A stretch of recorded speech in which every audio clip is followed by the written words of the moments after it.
Bueno, que el Señor nos bendiga a todos, ¿sí? Y como dijo Samuel, podamos en esta mañana escuchar la voz de Dios y que sea de bendición y edificación para mi vida, para tu vida, para un desafío que podamos tener juntos. Me puse acá para poder ver un poco lo que se va a proyectar y así voy siguiendo.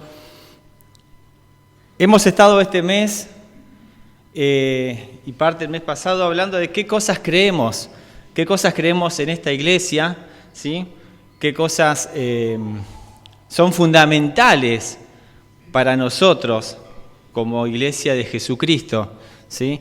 Y hemos hablado que creemos en un Dios, ¿sí? En un Dios creador de todas las cosas. ¿Qué más hemos hablado acerca de qué cosas creemos? A ver si se acuerdan. No fue un hombre común y corriente o un buen hombre que surcó los caminos polvorientos, como lo dijo Samuel en la introducción, de Palestina, sino que fue y es, no es que fue y no es más, sino que es el Hijo de Dios, el Verbo, Dios hecho hombre y Dios para salvar a la humanidad, a vos y a mí. ¿Qué más hemos estudiado, aprendido? ¿Qué cosas creemos? Aprendimos y creemos en el Espíritu Santo, una tercera persona en la Trinidad. Creemos en un solo Dios, pero manifestado en tres personas: Dios Padre, Dios Hijo y Dios Espíritu Santo, que es Dios que mora en aquellas personas que aceptan a Jesucristo como Salvador y Señor de sus vidas. Mora en nosotros, no lo vemos, pero está en nosotros. Y es como un sello, ¿sí? Un sello que dice, Pablo o aquellas personas que han depositado su fe en Jesucristo por reconocer que somos pecadores y que la paga del pecado es muerte, pero en Cristo tenemos vida eterna, somos salvos por la sangre de Jesucristo y somos propiedad de Dios y tenemos una esperanza. Y también es un ayo, es una persona que nos guía y nos lleva a toda verdad. Muy bien. Y hoy vamos a qué otra cosa creemos, ¿sí? Como iglesia, y qué cosa tenemos como fundamento en nuestra vida. Y es, a ver Lucy, si arrancamos, la Biblia. ¿Sí? Este libro, algunos más grandes, algunos más chiquitos, algunos con colores, otros sin colores. Pero, ¿qué es este libro? Al que llamamos Biblia. ¿Sí? Y un poco rapidito vamos a ir viendo por qué se llama la Biblia. ¿Sí? La palabra Biblia procede del griego, Biblia, que significa justamente libros, muchos libros, o como si fuese una biblioteca, ¿sí? Proviene de la palabra biblion, que es el singular, que es libro, o biblos, que es el singular y que habla acerca de cualquier documento que había en el momento, como por ejemplo la palabra iglesia. También significaba una palabra que se usaba comúnmente, que era una asamblea llamada afuera de una ciudad para hablar un tema en particular, ¿sí? Que es otra cosa que también creemos en la iglesia, el cuerpo de Cristo. El término biblos habla de un documento escrito de un tema en particular. Pero la palabra Biblia habla de un conjunto de libros, ¿sí? De una cosa en común, de una colección de algo que habla de un tema específico. Y por eso la Biblia, ¿sí? Se llama así porque habla de libros. Y sabemos que la Biblia no es un solo libro. La próxima, Lucy. ¿Cómo está dividida la Biblia? La Biblia está dividida en 2 testamentos, ¿sí? O pactos. La palabra testamento uno generalmente la asocia, a ver, ¿a quién asocia? ¿O en qué momento uno asocia la palabra testamento? Cuando alguien espichó, ¿sí? Como yo le hice a Francisco ayer en el juego del matrimonio, así, Tenía que decir paloma y yo le hice interpretar que se murió. Perdimos en el juego, culpa mía. El testamento, la palabra testamento generalmente uno lo asocia cuando alguien muere y bueno, está dejando su voluntad a la gente que queda de qué quiere acerca de sus bienes o sus voluntades, ¿no? Pero en sí, la palabra testamento en la Biblia no está asociada a eso, de una voluntad de alguien que muere y deja su voluntad, sino más bien la palabra correcta parece ya un pacto, un trato, una convención que va a hacer alguien con las otras personas. Pero por historia, sí, y por decisiones de personas en la antigüedad han determinado la palabra testamento y así conocemos la Biblia en dos grandes partes, que es Antiguo Testamento y Nuevo Testamento. Ahora, en el principio, el Antiguo Testamento, que está compuesto por 39 libros, a ver, la Biblia, ¿cuántos libros tiene en total? 66, muy bien. 39 son del Antiguo Testamento, que habla un poco de la historia de Israel y el trato que Dios empieza a tener con el hombre. Originalmente, el pueblo hebreo, el Antiguo Testamento lo tenía separado de esa manera. La ley, que se llama la Torá, y que son los 5 libros que nosotros tenemos al principio de la Biblia, el Pentateuco, ¿sí? Génesis, Éxodo, Levítico, Número y Deuteronomios, ellos lo llaman la Torá. Después lo tenían separado como los profetas o Nevijín, y los escritos, ¿sí? Que eran los Ketubim. Eso era la forma original que tenía el pueblo de Israel, el Antiguo Testamento, ¿sí? Y que a veces en la Biblia, cuando en el Nuevo Testamento se menciona el Antiguo Testamento, se habla la ley, los profetas y los salmos, ¿sí? Los salmos entrarían en eso que son los escritos, estaba dentro de ese combo. Pero bueno, la historia fue avanzando, ¿sí? El tiempo se fue acomodando las cosas. Antes era toda una escritura derecha, casi sin separaciones, las palabras, las letras, y después se fue acomodando y la Biblia, a través de diferentes concilios y reuniones que hermanos en los primeros tiempos empezaron a estudiar la Biblia, la empezaron a hacer un poco más fácil de acceder. Entonces, la próxima.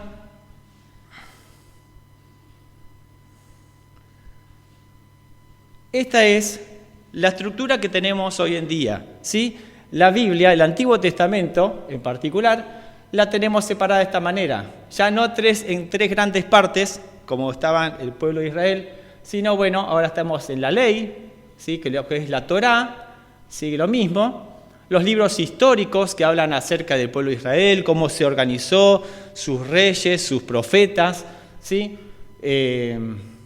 Las guerras que han tenido en los libros históricos, los libros poéticos, ¿sí? Se ha separado, esos libros se han unido como libros de poesía, como salmos, ¿sí? Como los proverbios, y los libros proféticos, donde hay profetas mayores y profetas menores. Mayores, Isaías, Jeremías, Ezequiel, Daniel, y los menores, esa listita, pero mayores o menores, ¿por qué? Por importancia, porque Isaías es más importante que Jonás o que Amós. Jeremías es el mejor profeta, mejor que Sofonías o Ageo. No, simplemente por una cuestión de longitud, ¿sí? Isaías, Jeremías, Ezequiel, Daniel son libros que tienen más capítulos, ¿sí? Los otros son menores porque son libritos cortitos, algunos hasta de un solo capítulo, una sola página. Es una profecía, pero es también de importancia, porque está en la Biblia, para tu vida y para la mía. Seguimos.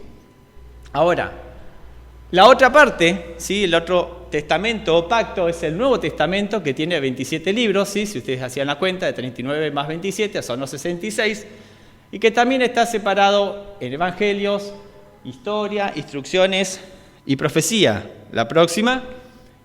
Esta es la Biblia como tenemos hoy en día en sus manos, ¿sí? Los evangelios, Mateo, Marcos, Lucas y Juan, que nos habla acerca de biografía, la vida de Jesucristo. Ahora, los evangelios hablan de una persona, de sus hechos, de la influencia que ha tenido en la tierra, desde diferentes puntos de vista, ¿sí? Por eso tal vez en algunos libros, en algún evangelio, ustedes van a ver cosas que se cuentan y que en otro no está. Pero decimos, ¿pero por qué? Si son personas que no estuvieron con Jesús al mismo tiempo, ¿por qué uno lo cuenta y otro no? Porque es que han visto a Jesucristo de diferentes puntos de vista. Como si yo, por ejemplo, a Noemí le digo, Noemí, describime este púlpito, por ejemplo. Y Noemí va a describir ese púlpito desde qué punto de vista. Desde el que está allá va a ver esta cara, a lo mejor puede ver esta, y me va a describir esta parte. ¿Sí? Pero si yo le digo a Mirta, describime el púlpito, está hablando de la misma, pero lo va a ver ya desde este lugar. Y ella va a ver, por ejemplo, que tiene una mancha clarita en el medio, ¿sí? Que este no lo tiene. Que antes tenía una quemadura y ya no la tiene más. Cosita. Bueno, y si yo quiero describir al púlpito a ustedes, lo voy a describir desde el punto de vista que estoy yo acá y que voy a ver, sí, es una cosa rectangular con un hueco. Y ustedes dicen, ¿qué hueco? No, está hablando de otra cosa. Sí, porque acá tiene un hueco con un estante lleno de libros, ¿sí? Que ustedes no lo ven. Pero estamos hablando de lo mismo. Los evangelios también pasa lo mismo. Y cada evangelista ha visto a Jesucristo de diferentes puntos de vista, ¿sí? Mateo lo ha visto como la promesa del pueblo de Israel, como a Jesucristo, como el sucesor, el Mesías, ¿sí? Prometido a Israel. Marcos lo va a ver a Jesucristo como el siervo sufriente. Lucas lo ve como hombre, si no me estoy equivocando, y Juan lo ve como el Mesías, el Hijo de Dios, el Cordero que quita el pecado del mundo. Cada uno lo veía de diferente punto de vista. Después, bueno, tenemos un libro histórico, que es Los Hechos de los Apóstoles, el comienzo de la Iglesia. El comienzo de esto que estamos nosotros formando y que estamos hoy también aquí. El comienzo de la Iglesia, que es el cuerpo de Jesucristo, y cómo fue comenzando en la historia. Bueno, y después tenemos cartas escritas generalmente por el apóstol Pablo, cartas direccionadas a personas específicas o a grupos de personas específicas, detallado en la carta. Por ejemplo, Romanos, está dedicada la epístola de Pablo a los romanos, si habla hermanos que están en Roma, dispersados, y habla a ellos, ¿sí? O a los que estaban en Éfeso, por ejemplo, es Efesios. O una carta en específica a Tito o a Timoteo, les habla específicamente a ellos, dándoles instrucciones. Y después hay cartas generales, donde son epístolas que son para todo el pueblo cristiano, que por ejemplo es Hebreos, Santiago y las que están ahí, y un libro profético que es el Apocalipsis. Esa es más o menos rápidamente la estructura de este libro que ustedes y yo podemos tener en nuestras manos, ¿sí? 66 libros que tienen un mensaje en particular. Vamos a ver algunas cositas más. Idiomas. Sí, la Biblia se escribió en 3 idiomas principalmente, 3 idiomas. El Antiguo Testamento en hebreo y parte en arameo, que era una lengua muy local, casi todo en hebreo, algunas partes, como por ejemplo el libro de Daniel, en Esdras o en Jeremías, algunos pasajes han sido escritos en arameo, que era un idioma muy local y de la zona, y el Nuevo Testamento se escribió en griego. Materiales, ¿sí? La Biblia se ha escrito desde tiempos antiguos en diferentes materiales, como el papiro, el pergamino, ¿sí? Que eran cueros especiales preparados en tablillas o maderas o arcilla. Así ha ido transcribiéndose la Biblia hasta el día de hoy, que ya lo tenemos encuadernada, ¿sí? Digital. La Biblia ha ido perdurando y progresando a través de la historia. Seguimos. Algunas, anda haciendo el clip, son 15, no tan rápido. Algunas cosas que hacen que la Biblia sea singular. Es el único libro que está escrito en un periodo de 1600 años. ¿Sí? Tanto era viejito el escritor, 1600 años. ¿Puede ser? No, porque la Biblia se escribió en un periodo de 1600 años, ¿sí? Desde el año 1500 a.C. hasta el año 98, 100 después de Cristo, pero no lo escribió la misma persona. La escribieron aproximadamente 40 personas de diferentes condiciones. Algunos eran reyes, como David, como Salomón, ¿sí? Algunos eran campesinos, algunos eran pescadores, algunos eran médicos, diferentes personas que algunos vivieron en el mismo tiempo y se habían conocido y otros vivieron muchos siglos después que nunca se conocieron. Y eso es lo singular de la Biblia, que está escrito en tantos periodos de tiempo, en tantos años, por tantas personas, pero tiene un hilo conductivo inigualable.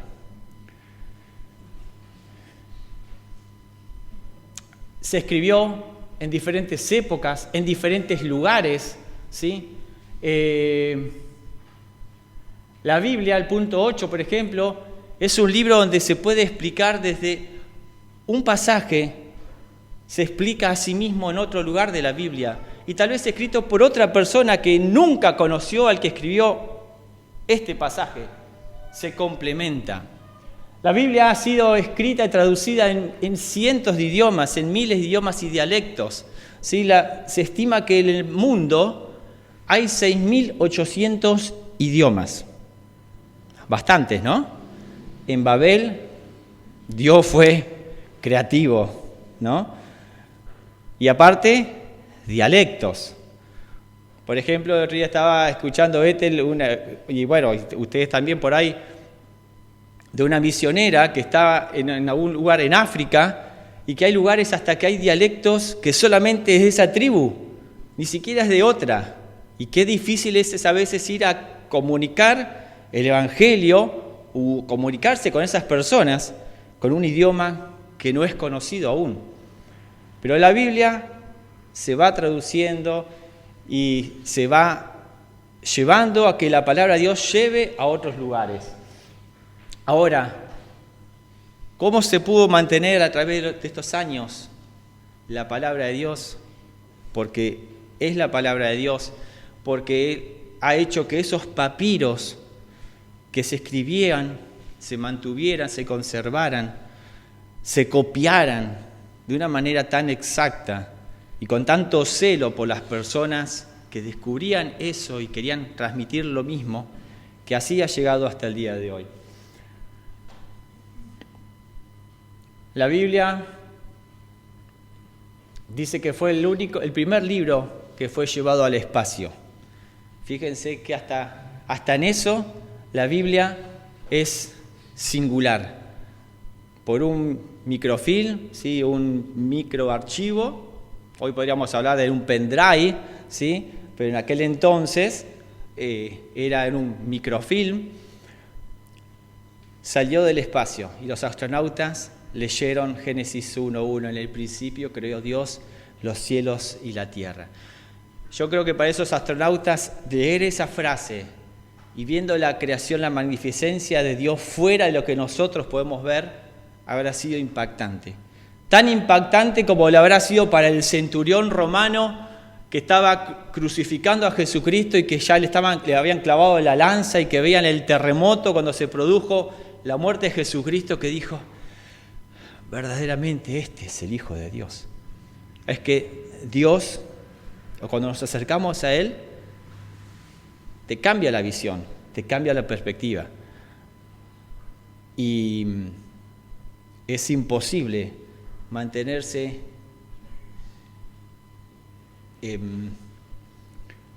inerte ante semejante grandeza. La siguiente. Ahora, ¿qué es lo que hace tan especial a este libro. Hebreos capítulo 1, versículo 1 dice que Dios, habiendo hablado muchas veces y de muchas maneras, ¿sí? Dios ha hablado a través de la creación, Dios ha hablado a través de los animales y de lo que uno puede ver. Dice ahí en Hebreos que Dios habló también a través de profetas, de personas que transmitían el mensaje de Dios.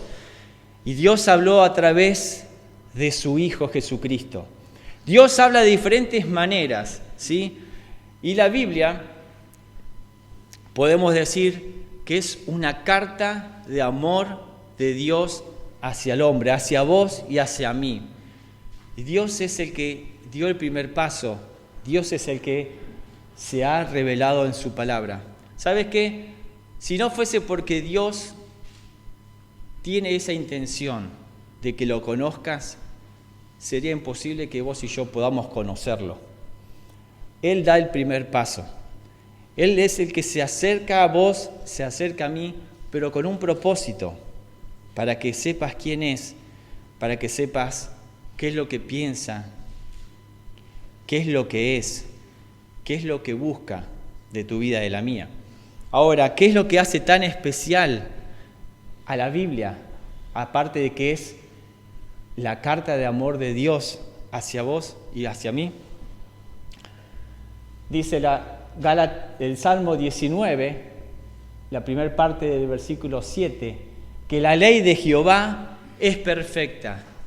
La ley de Jehová no solamente está referida a los 5 capítulos de la Biblia que se suele llamar la ley, sino a todo este compendio, a toda esta serie de libros unidos entre sí por un hilo conductor que es el amor de Dios, la revelación de Dios para vos y para mí, que la hace perfecta. Pero ¿por qué la Biblia podemos decir que es perfecta? Porque lo dice también la Biblia en 2 Timoteo capítulo 3, versículo 16, que toda la Escritura es inspirada. Toda la Escritura es inspirada. Los 66 libros que contiene esta Biblia, ¿sí?, es inspirada. Ahora, también Pedro va a decir que en eso que Dios se ha manifestado hacia el hombre, que habló de diferentes maneras, dice que tenemos también la palabra profética más segura. ¿Por qué es segura? Porque la palabra de Jehová es perfecta, a la cual haces bien. Estaba dando un consejo Pedro, ¿sí? Y imagínate que Pedro está acá y te está diciendo a vos, me lo está diciendo a mí, a la cual hacéis bien en estar atentos como una antorcha que alumbra el lugar oscuro. Recién cantábamos en el último himno, la primera estrofa decía que estamos en medio de una oscuridad, esperando que el día esclarezca. Es la esperanza que tenemos que Jesucristo vendrá. Pero vivimos en un lugar oscuro, una sociedad oscura, un mundo oscuro. La Biblia es una antorcha. La palabra de Dios es una antorcha que alumbra el lugar oscuro hasta que el día esclarezca y el lucero de la mañana salga en vuestros corazones. Entendiendo primero esto, que ninguna profecía de la Escritura es de interpretación privada. Es decir, nada de lo que está escrito acá en la Biblia es porque a alguno se le ocurrió escribir algo por su propia voluntad, sino porque nunca la profecía fue traída por voluntad humana, sino que los santos hombres de Dios hablaron siendo inspirados por el Espíritu Santo. ¿Por qué la palabra de Jehová es perfecta? Porque dice que la Escritura y toda la palabra es inspirada. ¿Qué significa inspirada? Está ahí abajo, en esa palabra en griego que dice theopneustos. Wow. 5 años de hebreo. Theopneustos, ¿sí? Theo habla de Dios y neustos de la acción de soplar, ¿sí?, de inspirar. Así que la palabra, toda la Escritura es inspirada por Dios, toda la Escritura es soplada, es dirigida por Dios a diferentes hombres, como leíamos en Hebreos, Dios había hablado de diferentes maneras, en otro tiempo, por medio de los profetas, ¿sí? Personas, profetas, reyes, ¿sí? Campesinos, que Dios, el Espíritu Santo, ha guiado. No haciéndolos un títere, ¿sí? Manejado con un piolín, escribí esto como si fuese un trance. No, personas que con sus propias capacidades, conocimientos y estilos han recibido la guía del Espíritu Santo, que han escrito, ¿sí? Lo que Dios quería transmitir al hombre. Porque dijimos que la Biblia es la carta de amor de Dios para vos y para mí. Por eso, la Biblia es el único libro que es inerrante, que no tiene errores, que posiblemente parezcan errores, ¿sí? Hay un estudioso que dice, si yo cuando leo la Biblia encuentro un aparente error, puede ser dos cosas. O estoy leyendo mal, o estoy pensando mal. Es decir, la Biblia no tiene errores. Por ahí hay aparentes contradicciones, que uno puede pensar en un número, que acá dice 10.000 y acá dice 8.000, ¿sí? Pero tal vez piensen que la Biblia, escrita a lo largo de tantos años, está vista de diferentes puntos, que por ahí parecen aparentes contradicciones, pero tal vez uno es porque no conoce bien o no investigó suficiente para darse cuenta que uno estaba cometiendo el error. La palabra de Dios es inerrante y es perfecta. Ahora, ¿por qué entonces creemos en la Biblia? Porque sabemos que es la palabra de Dios, porque está inspirada, porque está dándonos un mensaje para vos y para mí. Ahora, la Biblia tiene un propósito, querido hermano, amigo. Pablo le está diciendo a Timoteo, en una de esas cartas que leímos en esa división en el Nuevo Testamento, una carta dirigida hacia Timoteo, cuando le dice que toda la Escritura es inspirada por Dios, ¿sí? Le dice cuál es la base, cuál es el fundamento, que es la palabra de Dios, que es perfecta. Tiene un propósito. Es útil para enseñar. La palabra de Dios es útil para enseñar, para redarguir. ¿Saben? ¿Quién conoce la palabra? ¿Quién sabe lo que es redarguir? Es una palabra complicada, ¿no? No es usada habitualmente. Yo te redargullo, Daniel. ¿Están hablando ahí, buscando el Google ahí abajo del teléfono? Exactamente, redarguir es explicar y tratar de mostrar el error en la otra persona y tratar de convencer, ¿sí? Pero no convencer sin sentido, sin fundamento, sino con algo válido y con un fundamento cierto.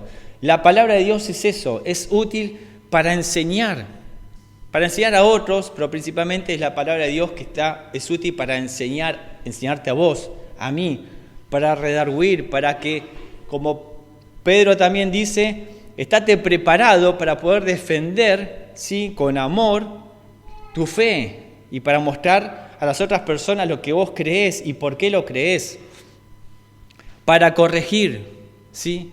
La palabra de Dios es también para corregir. Así que si dice la Biblia que es útil para corregir, es porque a veces en mi vida o en tu vida hay acciones, hay vida, hay decisiones que no son las apropiadas, ¿sí?, y que debemos corregir, debemos cambiar, para instruir en justicia. ¿A fin de qué? ¿Cuál es el propósito que Dios nos ha dejado en su palabra? De que el hombre, la mujer de Dios, sea perfecta, sea madura. No vamos a llegar a ser perfectos nunca mientras estemos en esta tierra, Porque como decía Samuel, sí, podemos decir y querer ir al cielo, decir, mirá, Señor, y golpearle la puerta y decir a San Pedro con sus llaves. No está San Pedro en la puerta, Dice, mirá, acá vengo con todas mis cosas, mis obras, mis pergaminos, mi currículum vitae. ¿No? Uno en el currículum vitae a veces quiere inflar, ¿no? Dice, y estudié, y capaz que escuchó 2 veces una clase y dice, sí, estudié tal carrera. Y uno infla el currículum vitae, mirá todo lo que soy, mirá todo lo que tengo. ¿Sí? Pero como decía Samuel, sí, pero nos estás mostrando la otra parte, que capaz que es así, ¿no? Entonces, somos imperfectos, porque hay algo que nos hace imperfectos. Hay algo que nos corrompe, que es el pecado. Es algo que nos aleja de la santidad y la perfección de Dios, que se llama pecado, que todos lo tenemos por herencia. Todos tenemos orgullo, todos tenemos mentiras, todos tenemos pleitos, todos tenemos malos pensamientos. El que no tenga al menos estas 3 cosas que dije, levante la mano y deme la receta. Porque no hay, ¿sí? Y ese pecado es el que nos hace imperfectos. Ese es el que nos aumenta este currículum, que no nos deja entrar a la presencia de Dios, ¿sí? Si no fuese porque la sangre de Cristo saca esto y saca esto, y el único acceso es la sangre de Cristo. Por eso la palabra de Dios te puede hacer perfecto, te puede hacer maduro. La palabra perfecto en la Biblia muchas veces está hablando de maduro, de ser una persona que sabe razonar y que sabe tomar buenas decisiones, porque es una persona madura, sensata, no un necio, ¿sí? Que dice, ahí hay un pozo, no vayas por allá, y sí, yo quiero ir por acá, me caí, porque soy un necio. La palabra de Dios te da herramientas para tomar sabias decisiones. Preparado para toda buena obra. También dice el Salmo 19, lo que continúa el versículo 7, donde decía la palabra de Jehová es perfecta. La ley de Jehová es perfecta, que convierte el alma. Convierte. Entonces hay algo que hay que cambiar. Y también hoy dijeron, uno tiene que arrepentirse de sus pecados, pedir perdón. Pero no solamente eso, sino también convertirse. El apóstol Pedro, en uno de los discursos que hacía cuando recién arrancaba la iglesia, después de Pentecostés, decía, arrepentíos y convertíos, porque son las 2 cosas fundamentales. No solamente creer en Jesucristo, porque dice la Biblia que hasta los demonios creen, porque ellos lo conocen, porque ellos lo han visto desde antes de los cielos, antes que nosotros fuésemos creados. Ellos saben quién es Jesucristo. Pero dice que hay que creer, arrepentirse y convertirse. Así que convierte el alma, y el convertirse significa cambiar de dirección. Si yo tengo una vida que vivo a mi manera, en este sentido, significa arrepentirme, darme cuenta que estoy haciendo mal, y si sigo así voy a ir peor.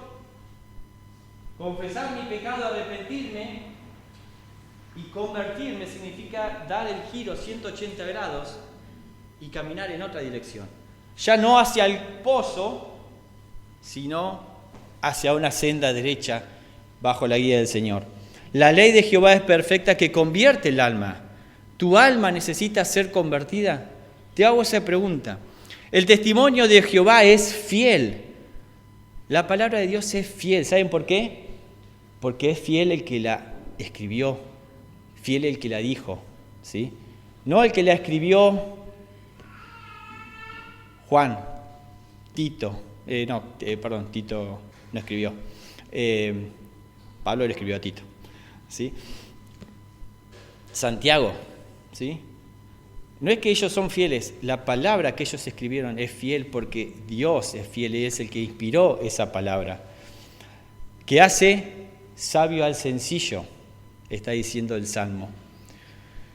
Los mandamientos de Jehová son rectos, que alegran el corazón. ¿Hay tristeza en tu corazón? Poné los mandamientos de Jehová en tu corazón, que son rectos, y habrá alegría en tu vida. El precepto de Jehová es puro. ¿Saben por qué? Porque Dios es puro, porque Dios es santo, y porque también nos dice y te dice que tenemos que ser santos como Él es santo, ser puros, ¿sí? Algo puro, ¿qué significa? Sin aleaciones. Estaba escuchando el mensaje que no sé si ustedes han escuchado de su hermano Basilio, ¿sí? Que estuvo acá para Semana Santa y también al día siguiente, después el lunes, estuvo en Calle Brasil, en las reuniones de enseñanza, ¿sí? Cada primer lunes de cada mes hay reuniones de enseñanza en Calle Brasil, en Capital Federal, donde estamos todos invitados, cada uno puede ir. Y él estuvo ahí, y entre otras cosas que dijo, y que el link está subido en el grupo de la iglesia, si alguien lo quiere escuchar, dice, hay vidas, hay cristianos de bronce, ¿sí? El bronce es una aleación entre cobre y estaño. ¿Está bien, Nico? Que son químicos usted y Seba. Es un metal que parece lindo, ¿sí? Parece atractivo, lamentablemente para muchos les resulta atractivo, ¿sí? Pero es un material formado por otros dos, ¿sí? No es puro, es una aleación que pierde propiedades, ¿sí? Le da maleabilidad, es más blando. Parece lindo, pero es una mezcla. Por eso el pensamiento, los mandamientos, el precepto de Jehová es puro, porque Él quiere que tu vida y mi vida sea pura, ¿sí? El oro es un metal. El bronce se quiere asemejar al oro, ¿sí? Ponemos bronce porque queremos que parezca como si fuese de oro, pero no lo es, ¿sí? Pero el oro es algo puro, y eso es lo que Dios quiere para tu vida y para la mía, que seamos puros, que no haya aleaciones, que no haya doble vida, que no haya dualidad en tu vida y en la mía. Y eso solamente lo vamos a lograr cuando la palabra de Dios esté en tu corazón y en la mía. Seguimos. Ahora, tenía un propósito, pero ahora la Biblia, la palabra de Dios en lo que creemos, también tiene un desafío, ¿sí? Le decía en ese pasaje de 2 Timoteo capítulo 3, Pablo le sigue diciendo, pero Timoteo, persistí, tú en lo que has aprendido y te persuadiste. Persistir habla de constancia y persuasión, de que estás persuadido, de que estás convencido, de que sea algo propio, de que haya algo que vos hayas asimilado, lo hayas entendido y te lo hayas hecho propio. No que tengas un conocimiento de alguien que te lo dictó o alguien que te lo transmitió y vos lo repetís como un lorito, pero no está dentro en tu ser. Nosotros tenemos en casa una cotorrita, ¿sí?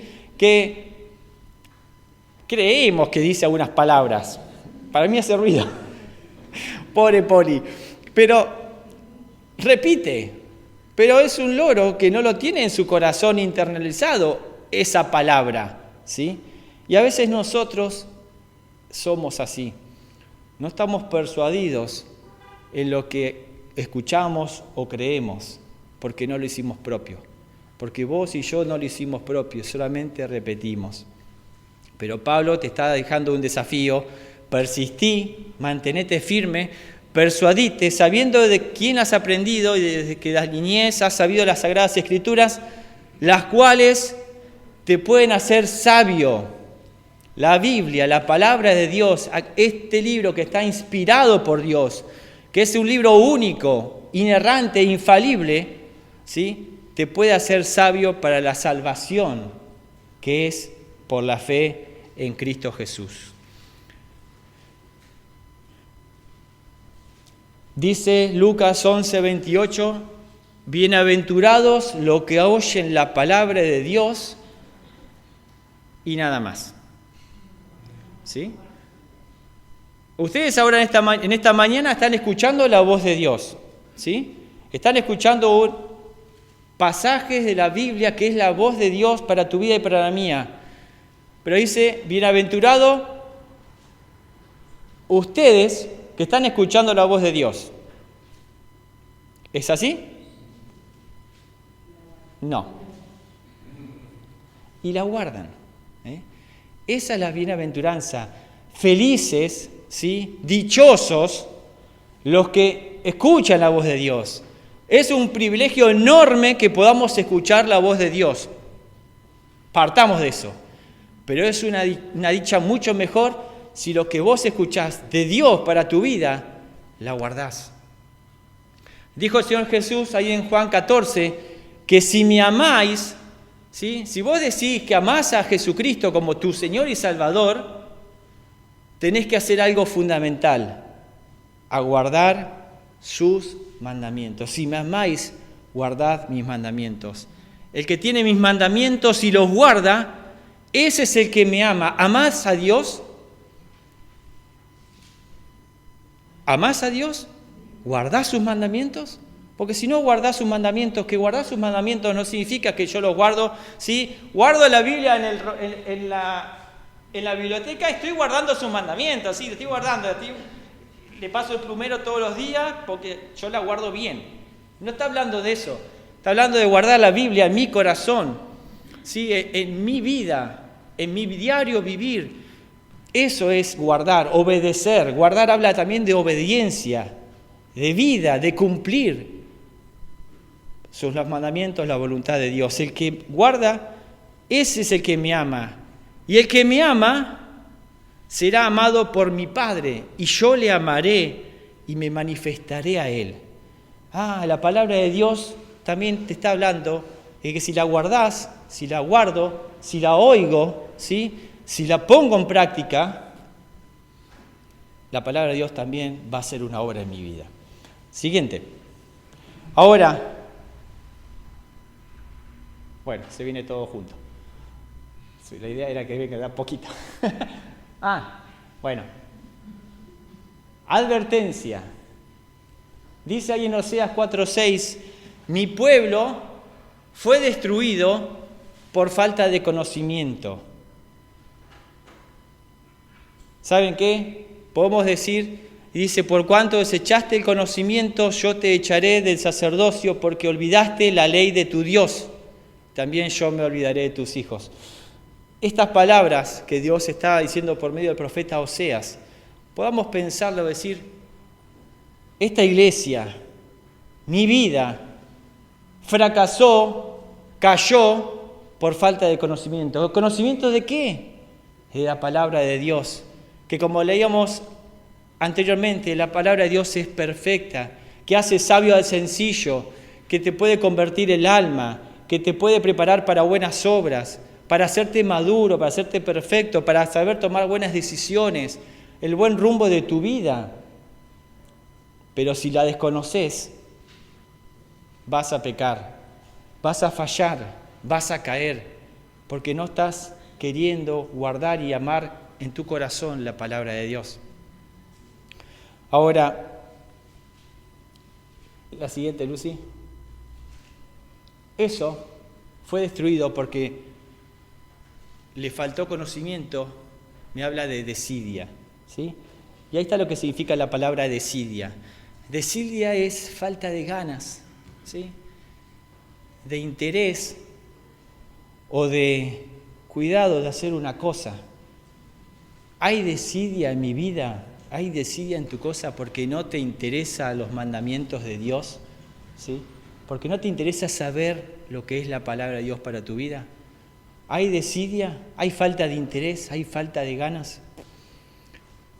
Dice el Salmo 119:97, la próxima. ¡Oh! ¡Cuánto amo yo tu ley! Todo el día es mi meditación. Eso decía el salmista. El salmista había pasado por diferentes circunstancias malas, dignas de reprobar y de no copiar. Pero llegó un momento que él se dio cuenta que la palabra de Dios es perfecta y dijo, Señor, cuánto amo yo tu ley. Todo el día ella es mi meditación. Ahora yo te pregunto, ¿es ese el deseo que está en tu corazón? ¿Ese es el deseo que está en mi corazón? ¿Estás seguro? Te puse, sí. ¿Estás seguro? Que ese, oh Señor, cuánto amo yo tu ley. Todo el día tu palabra es mi meditación. ¿Estás seguro? O como leí un devocional en esta semana, o puede decir, oh, cuánto amo yo mi celular. Todo el día es él, mi meditación. Pensándolo ahora en lo que Nicolás compartió con los adolescentes, las redes, el teléfono. Cuánto amo yo mi celular, ¿sí? Estadísticamente, invertimos 5 horas al día con el teléfono. No digan, no, porque las estadísticas, sí, no fallan.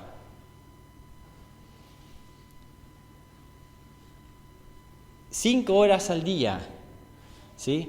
Pero hoy, por ejemplo, este domingo estamos acá, ¿sí? De 10:30 a 11 hasta las 12 y falta todavía 40 minutos más. ¿Está? Hambre no tienen porque estaba el kiosquito con los adolescentes, tuvieron que haber comido bien. Y si no comieron, coman la próxima, así colabora con los chicos y no tienen hambre. Bueno, 1 hora en la semana, el domingo, ¿sí? Estuve en la iglesia, leí la Biblia, leí unos pasajes, ¿sí? Pero 5 horas diarias de teléfono, ¿sí? 1 hora que hoy estemos con la palabra de Dios no puede competir contra eso, ¿sí? Y entonces podemos decir, oh Señor, cuánto amo yo tu ley, y no le doy tiempo en mi vida, en tu vida, a que esa palabra de Dios hable a mi vida, me alimente, me nutra, me haga perfecto. O estoy con el teléfono, o estoy pensando en lo que es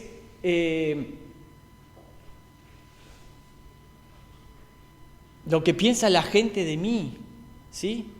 Dice, ¿cómo estoy en mi estado? ¿Cuántos likes tengo? ¿Sí? ¿Cuántos me gusta me han puesto?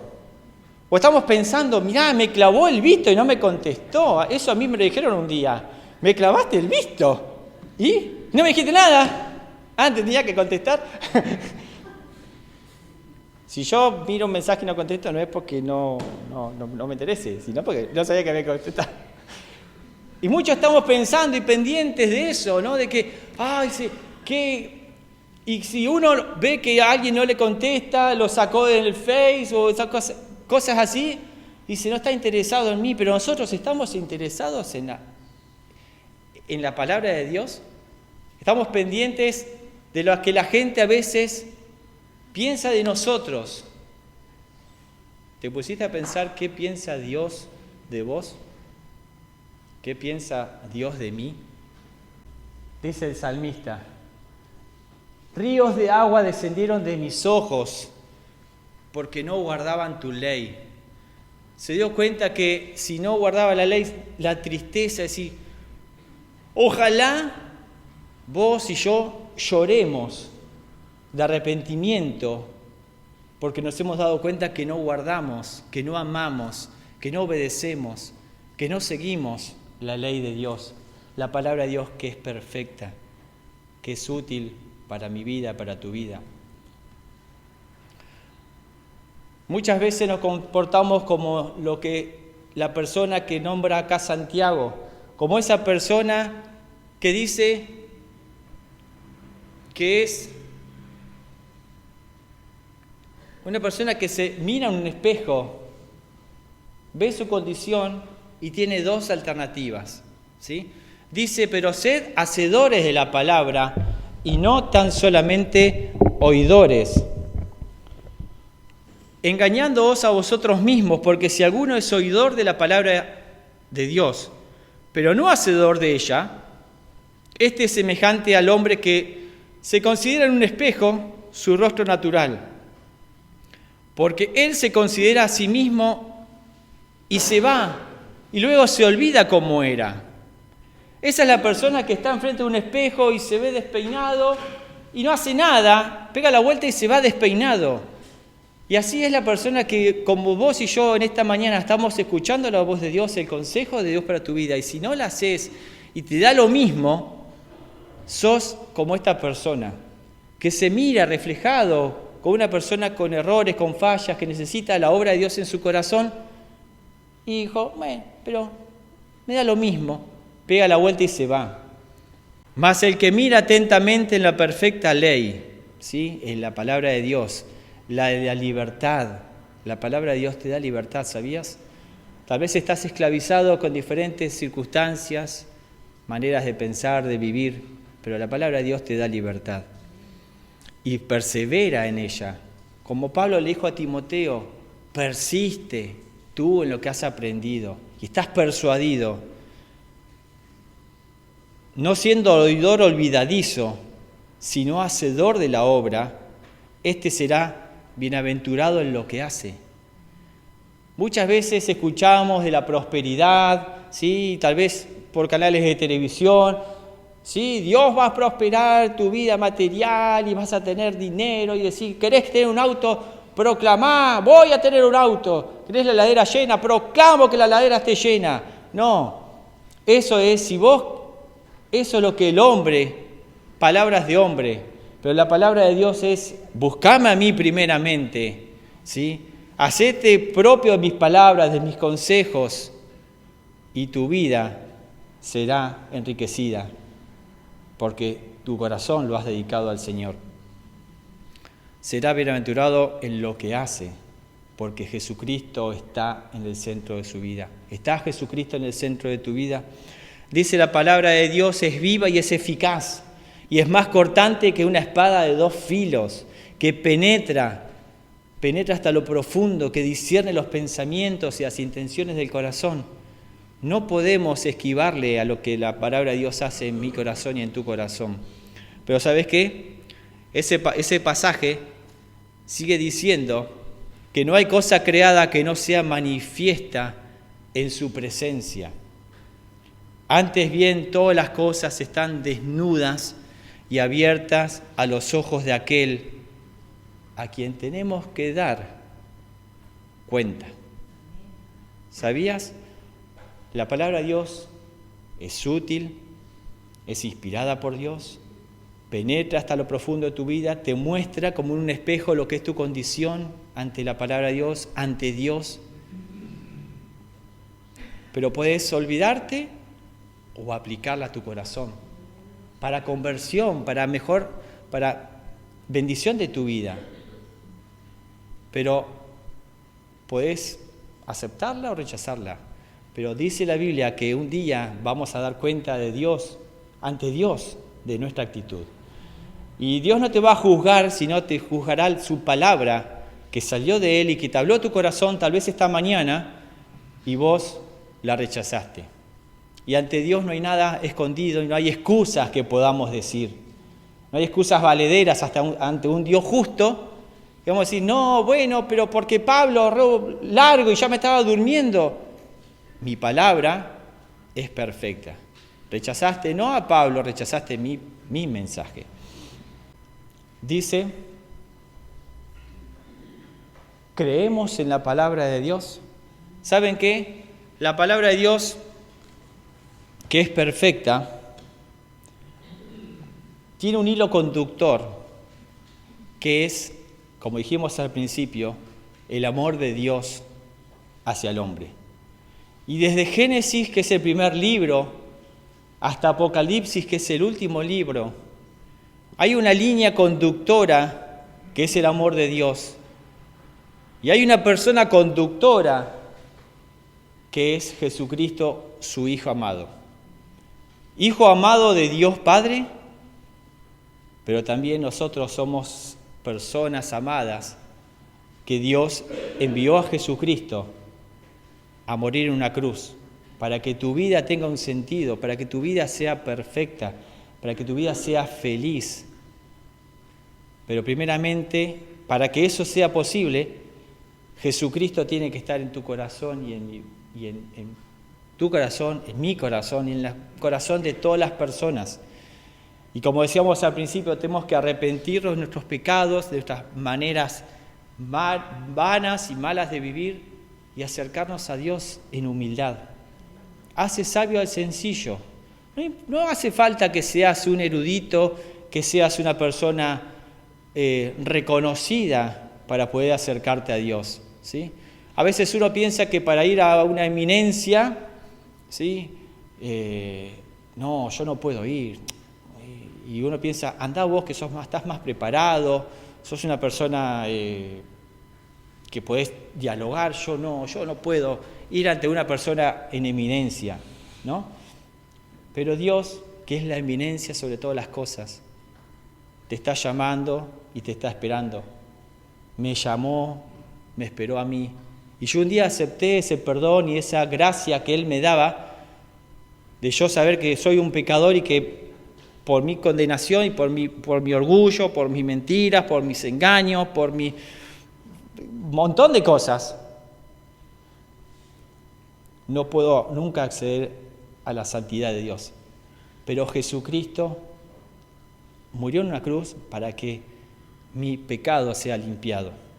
Y eso también lo hace para tu vida, para todo aquel que se acerca y crea en Él, ¿sí? Tenga vida eterna. La Biblia dice en Juan capítulo 21 que Jesucristo hizo muchas cosas y que si esas también hubiesen sido escritas, no alcanzaría los libros en las bibliotecas del mundo para contener todas las cosas que Jesucristo ha hecho. Pero Dios ha inspirado a estos hombres para que esto que está escrito, ¿sí? Lo vamos a leer. Juan, el Evangelio de Juan, el capítulo 20, versículo 30. Hizo además Jesús muchas otras señales en presencia de sus discípulos. ¿Sí? Los evangelios cuentan, como dijimos, Jesucristo visto de diferentes puntos de vista. Algunos relatan algunos milagros, otros están en los 4 evangelios. ¿Sí?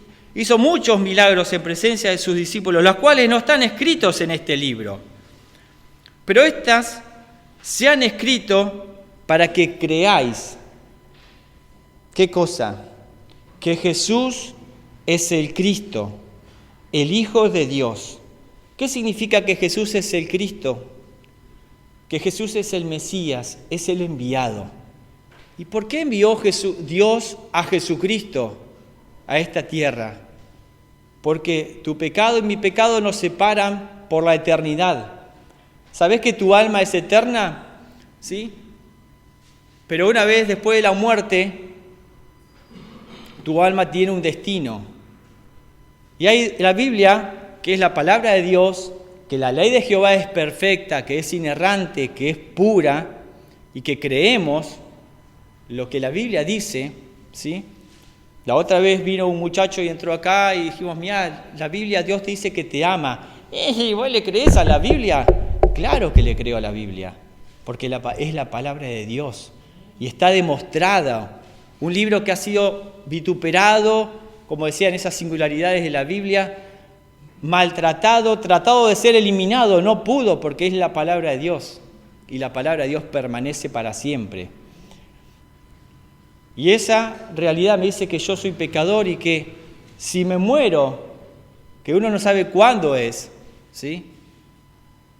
Puede ser dentro de unos años, de viejo, de enfermedad, o dentro de un rato por un accidente, uno no lo sabe. ¿Cuántos chicos, por ejemplo en Estados Unidos, fueron a estudiar y no volvieron a sus casas porque entró otra persona con una ametralladora y los mató? ¿No? Uno no sabe cuándo va a pasar. Pero lo que sí sabemos por la palabra de Dios, que si cuando yo muera, ¿sí? Que será una sola vez, no voy a reencarnarme en otra cosa, ¿sí? No voy a tener una segunda oportunidad. Dice la Biblia que está establecido que el hombre muera una sola vez y después de esto un juicio, un enfrentarme cara a cara con Dios. Un enfrentarme cara a cara con Dios que te va a decir, mira, yo te amé y yo te he enviado a mi Hijo Jesucristo, porque por tus pecados, tu condenación, es eternamente lejos de mí que soy puro, en un lugar que se llama infierno, preparado para Satanás, que desobedeció a Dios, que por su orgullo quiso ser igual a Dios, y Dios lo expulsó del cielo y con sus demonios, sus ángeles caídos, sus demonios, y él ahora intentando por la bronca que le tiene a Dios destruir todo lo que Dios hace y ama, como vos, como a mí. Dios dice también, si vos tenés la misma conducta, la misma vida, también tendrás ese destino con Satanás y sus demonios. Pero como yo no quiero que perezcas, sino que procedas al arrepentimiento, he enviado a Jesucristo, ¿sí? Como decía Juan, estas cosas se han escrito para que creáis que Jesús es el Cristo, es el enviado, que Dios envió para darte vida, para reconocer que Jesucristo es el Hijo de Dios, para que en Él, dice, tengáis vida en su nombre. No hay otro nombre, queridos, dado a los hombres en que podamos ser salvos. No hay una estrella de fútbol como Messi o como cualquier otro que nos pueda él dar una beca, ¿sí?, para ir al cielo. No hay un Maradona que le han puesto el tilde de Dios, haciendo el juego con sus iniciales y su número, ¿sí?, que bueno, por medio de Maradona sí que es Dios, puedo ir al cielo. No hay cosas que el hombre pueda hacer porque hay un solo nombre dado a los hombres en que podamos ser salvos y es el nombre de Jesucristo. Y ese será propio para mí si yo me reconozco que soy un pecador y que ese pecado que me separa de Dios para siempre pueda ser limpiado por la sangre de Cristo que derramó en la cruz. Por arrepentirme. Y como dijimos al principio, arrepentirme significa confesar mis pecados, pedirle perdón a Dios y convertirme, y ya no vivir de la misma manera. Porque si me arrepiento, pero sigo haciendo lo mismo, ¿realmente me arrepentí?